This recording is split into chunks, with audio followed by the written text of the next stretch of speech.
Hi, I'm Kathy Wetters, and I'm joined by my co-host, Jeanette Palmer and Jim Wojciechowski. It's been a while since all three of us have been together. It seems good. Our guest today is Colleen Caron, and I think all three of us, as we got together this morning, knew Colleen. First, Colleen, if you would, tell us a little bit about your background prior to starting your own company. Oh, I'd be delighted. Thank you, Kathy.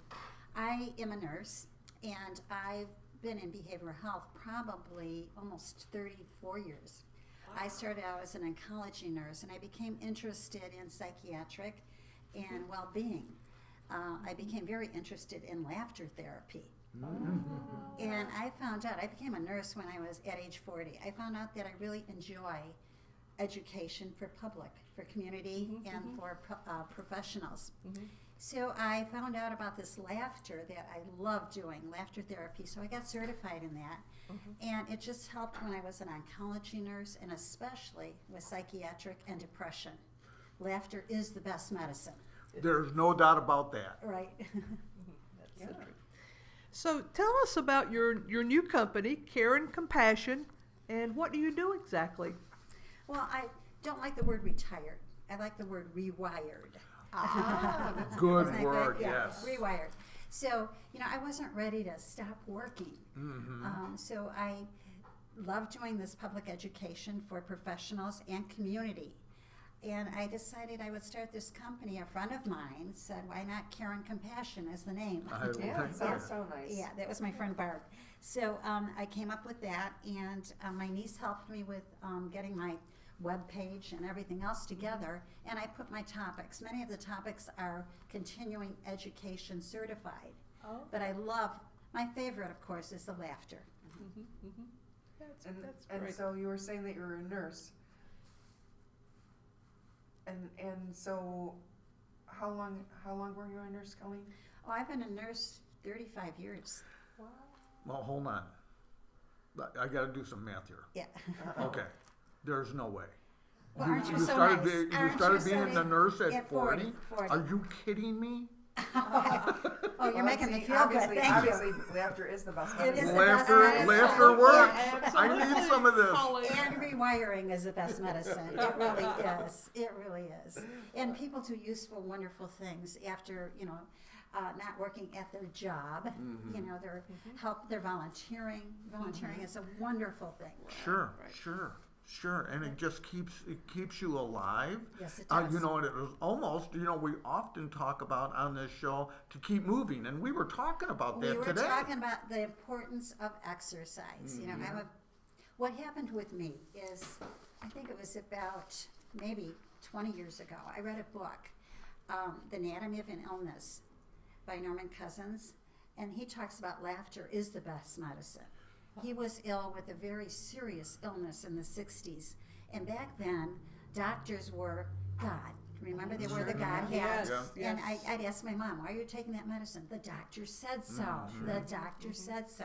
So I read this book, and he talks about the benefit of laughter. He had ankylosing spondylosis, laying in a hospital bed in excruciating pain in the early 60s, and he noticed when he laughed, he felt better. So he became a student of himself, observing himself, that many of us all do, observing ourselves and our behavior. And what happened was he started jotting down notes. If I laugh for 10 minutes, I get up to 2 hours of pain-free. Wow. Isn't that amazing? It is. So he was the first person. He's the grandfather of laughter therapy and medicine. He wrote a book called Anatomy of an Illness. He was the first one published in the New England Journal of Medicine on the value of laughter. Because before that, I always ask my audience, how many of you have a physician that has a sense of humor? That is interesting. And in today's world, with managed care, et cetera, insurance, doctors are very busy, and it's time limited, very time limited. So that's a wonderful quality if your physician does have a sense of humor. Oh, it definitely is. And healthcare professionals. All healthcare. I have a dentist I actually don't mind going to. He's painless, and he has a great sense of humor, and it makes a difference. Oh, it sure does. Absolutely, absolutely. Colleen, who would your audience be? Well, that varies. I can do, actually, I did a laughter therapy for Girl Scouts. I did.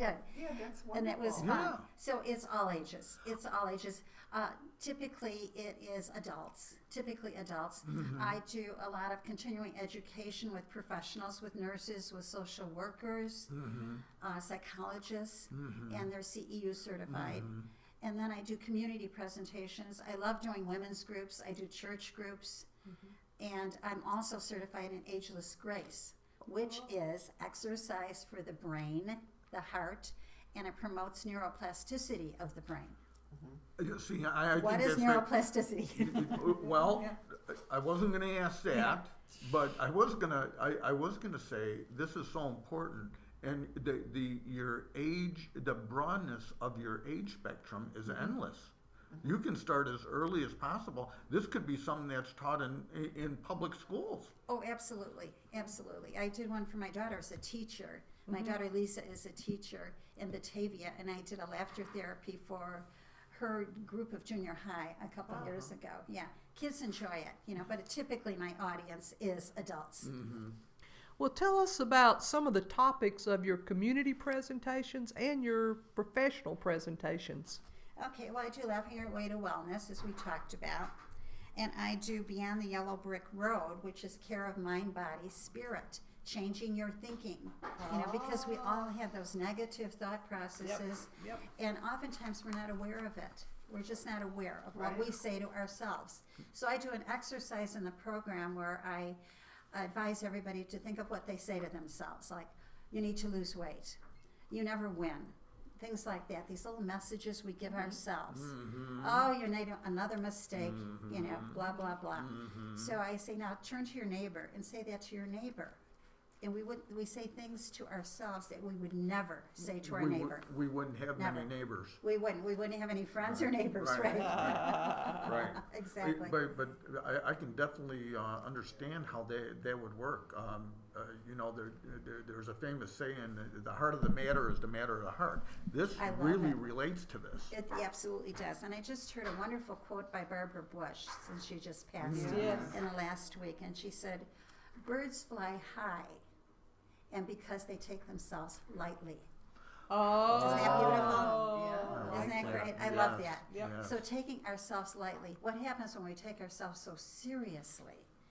I use a word in my presentation that's not in Webster's. It's called intensifitis or seriousitis. Oh, Good one. And that's when you look in the mirror or the rearview mirror of your car when you're in construction or traffic, and you have that frown, that deep look of worry. And so I say, lighten up, take a deep breath. And I love that commercial. I'm not sure who it's by, where they're singing the Neil Diamond song. During like traffic, everybody don't you during love traffic, it? Yes, yeah, right. yeah. I love yeah, that. yeah, yeah. Taking ourselves more lightly, not so serious, and important for youngsters to learn that. Don't take yourself so seriously. I like the word that you use. This can be a learned thing, Oh, correct? absolutely, from early on, absolutely. I wish that I could go back in time and Yes. teach this to my children, who are all now adults, but they're doing quite well, fortunately. But back to Beyond the Yellow Brick Road, care of mind, body, spirit. There's a balance between mind, body, and spirit. So back to what prompted me to change my life was a book by Stephen Covey, 7 Habits of Highly Effective People. Oh, yes. Has anybody read that here? Sure. Yes. Okay, that's an old book in the 90s, but it really did change my life. Stephen Covey has a wonderful example. In his book, he interviewed people who were well integrated in mind, body, spirit.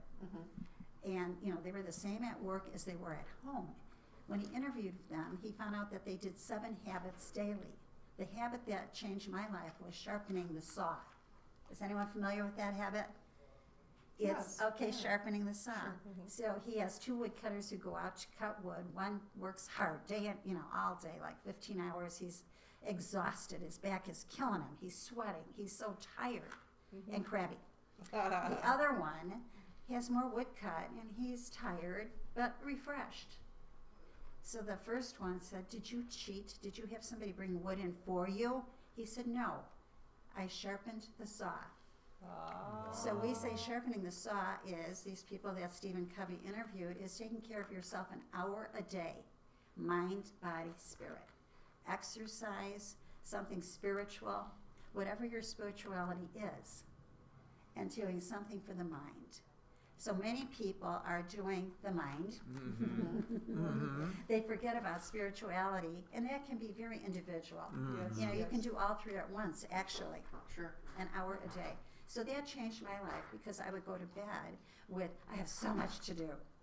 And I'd wake up in the middle of the night, everybody can identify Sure. with this, I have so much to do. I can feel the burden that Right, was yeah, on you your can feel- shoulders. yeah. Right. Yeah, so I got up in the morning and I'd be with I have so much to do, and I was Be tired. exhausted because, Exhausted, thank you, Jeanette. yeah, Yes, and I had done nothing but worry.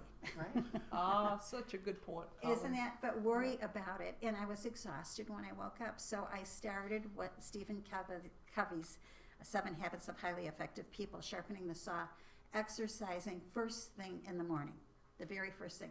Exercise is a wonderful thing for your mind and your body and your spirit, all of it.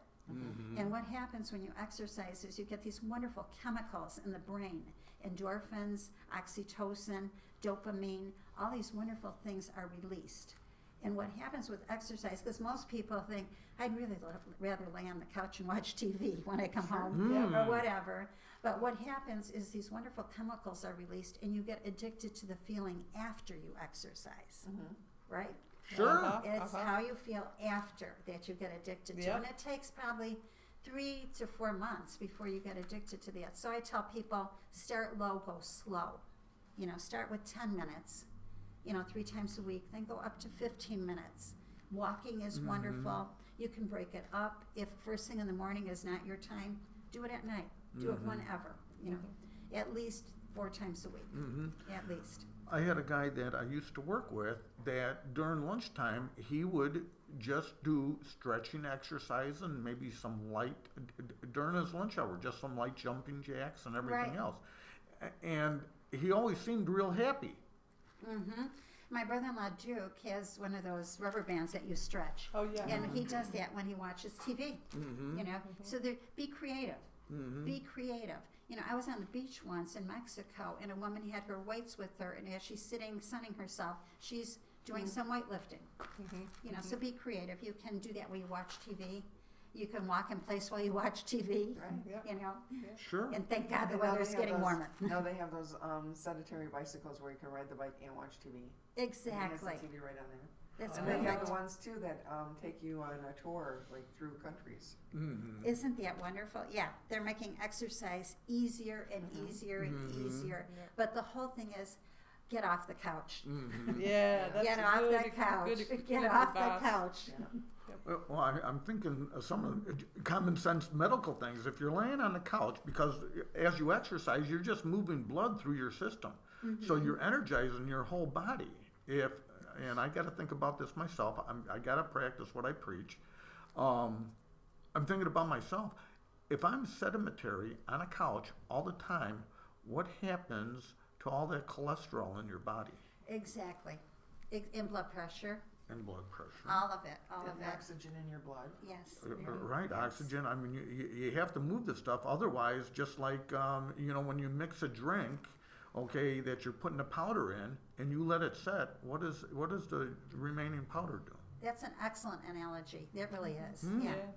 Yeah. Sedentary. The other thing with exercise is the neuroplasticity of the brain. And I do Ageless Grace. I'm certified in that. And those are chair exercises to music, to popular songs. So I use the songs that are popular with each generation. And we do chair exercises for 10 minutes a day. And believe it or not, when you're laughing or you're doing Ageless Grace, you're burning calories. Right. 10 minutes of laughter, belly laughter. Let's do it. Put your hands on your stomach right now. Let's all of us belly laugh. 1, 2, 3.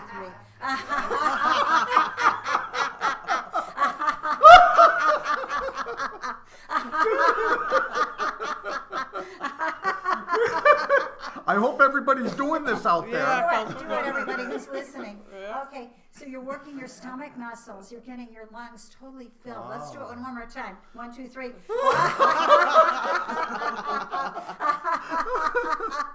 Leah can't help but laugh. Okay, and Contagious. it is. Yeah, Thank yeah. you. It is. Laughter is contagious. Laughter is contagious. Now think of little 4-year-olds or 5-year-olds, 3-year-olds. If you're at a summer concert, they're playing music. What do they get up and do? They dance. Yeah. They dance. They twirl. They dance. They don't care what people are thinking of them. Is that right? Yes. You know. Right, And right. sometimes we think, I want to get up and twirl too, but what? Oh no. Someone else is yes, gonna see me. yes. Somebody's Someone's going to gonna see see me. me. I'll be embarrassed. So I Yeah. wonder we become so self-conscious, because the reality is, I tried to tell my children, nobody's really paying attention.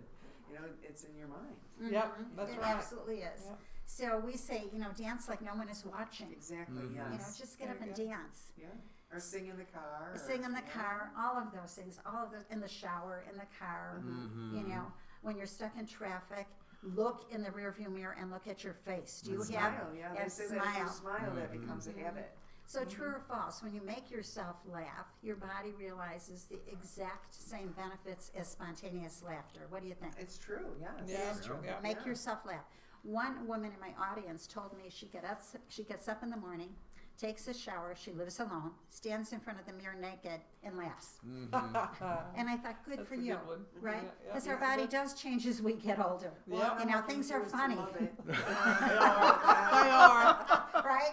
Okay, I'm They're picturing lower. myself Everything's now. a little bit lower and funny, right? That was a good one. Yeah. Oh my gosh.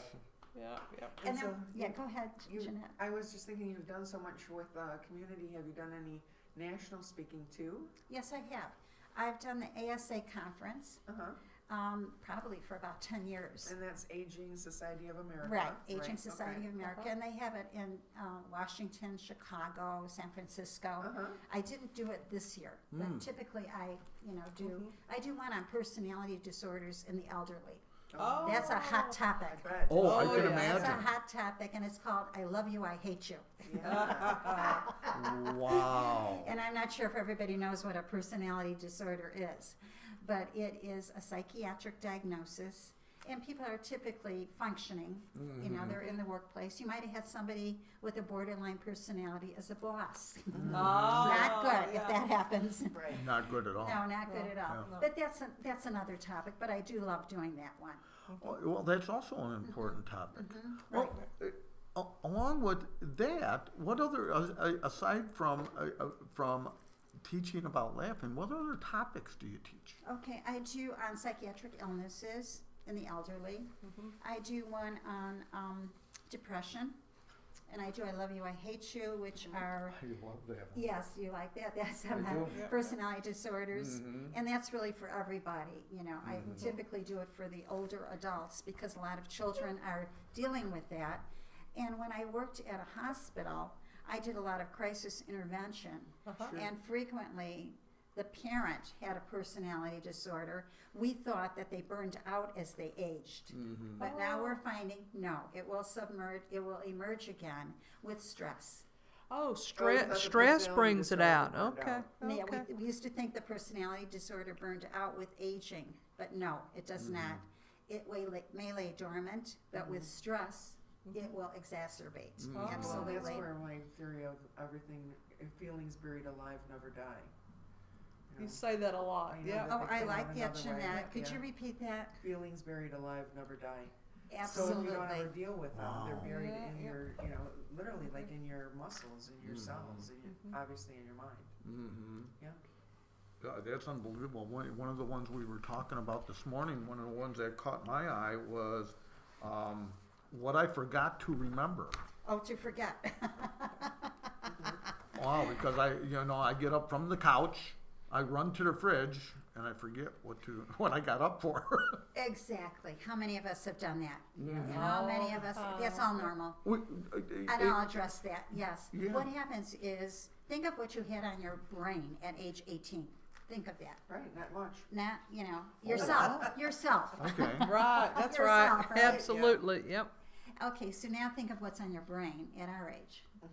As we age. So much more. So much. So the brain is like an attic. It stores all of this information, all these memories, and what it will retain is the emotional memories. So somebody's name, you know, if you see them out of context, you know, you get that look of the deer in the headlights. Yes, I yes. don't remember their name, and they know you don't remember their name, right? Or you forget the turning disease. You walk in the room. What did I come in here for? Yeah. Another analogy, think of your brain Right. as a computer. Exactly. Okay, your DRAM fills up and fills up and fills up over time. Okay, and what happens to your computer when it's overloaded? Goes so slow. So, that's a beautiful analogy. Yeah, That it, really it is. goes slow. I mean, we can only Accurate. we only have so much capacity in there, so we Exactly. could, so. But also cleaning up the DRAM would be helpful too. Right. We say do not multitask. Right. Just Right. And I used Oh, to, I thank was so you. proud of that I could multitask. I was Right. very proud of that for many years. Like, I can do so many things at once. Well, what happens is brain strain. Oh, Brain yes. strain. Yes, it is. Oh, Brain for sure. strain, do not multitask. You know, stay focused on one thing. It's hard, especially for females. Yeah, it is. Especially for females. In our role, yep. Now tell us about your CEUs that you offer for professionals. Okay, so I do depression in the elderly, or have the golden years turn blue. I do psychiatric illnesses. I do the personality disorder. I do the 3Ds, depression, dementia, delirium. And I also do QPR, which is question, persuade, respond, for suicide prevention. Oh, that's important. Very important. We say in that particular one, I'll just give a plug for that, is ask the question Right. about suicide. Ask the question. Yeah. People are afraid to ask the question, and if somebody's feeling really down, you're afraid to say, are you feeling like hurting yourself? Do you think of killing yourself? Just But ask I really the feel question. that there are a lot of markers or a lot of clues to lead to that question too. Absolutely. You wouldn't say that in a normal conversation. Right. You know, you're talking to somebody who looks depressed, who's exhibiting the negative symptoms of depression, which are no joy in their life, crying a lot, isolating, appetite increased or decreased, sleeping way too much or too little, Right. agitation, Not showering. not showering, hygiene. Thank you, Jeanette. Hygiene has gone down, appetite has changed. Those are all the negative signs of depression. And typically it mimics grieving, you know.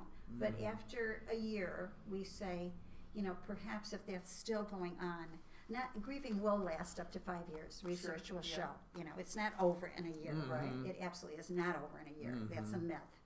But some of those signs after a year, if they're still dragging you down, you know, where you can't make a decision, where you're not showering, where you don't care if you see the friends, if you're, you know, ruminating is what we call it, ruminating, going over and over and over. Maybe it's time to see a professional. Research demonstrates the best thing that works for depression is exercise And laughter probably. and laughter, and also psychosocial, seeing a therapist, and medication. I know, and we have a society now that's so anti-medication, but the reality is that once you're on that medication, it doesn't mean that it's a lifetime of medication, that you just may need those chemicals to have a boost. And the, Absolutely. and the chemicals from the medication get you to where you need to be, and then you don't have to be medicated forever. Absolutely. And then also we want to debunk that myth about Absolutely. psychiatry. Yeah, You know, depression is like diabetes absolutely. or cardiac problems or blood pressure. The brain is an organ, just like the heart is. Right. Yep. Colleen, our half hour is over already. Wow. I can't Oh, believe yeah, this. yeah. Can we have another half hour? I didn't get to talk about arsenic and spice. Colleen, Thank you. thank you so much you. for what you do. Thank you for being our guest today. Thank you, Jim. And Thank you, Jeanette. we- Thank you, Kathy. Yep. something very important here I'd like to ask you. Can Yeah. you share your contact information? Absolutely. Okay, my email is colleenacaron, COLLEENACARON @comcast.net. So you can email me with any requests. And I also have a website, www.caroncompassion.com. Phone number? 847-312-9633. Thank you. Colleen, so thanks much. again. Thank Colleen. you for having me. Thank you. Can I just ask you to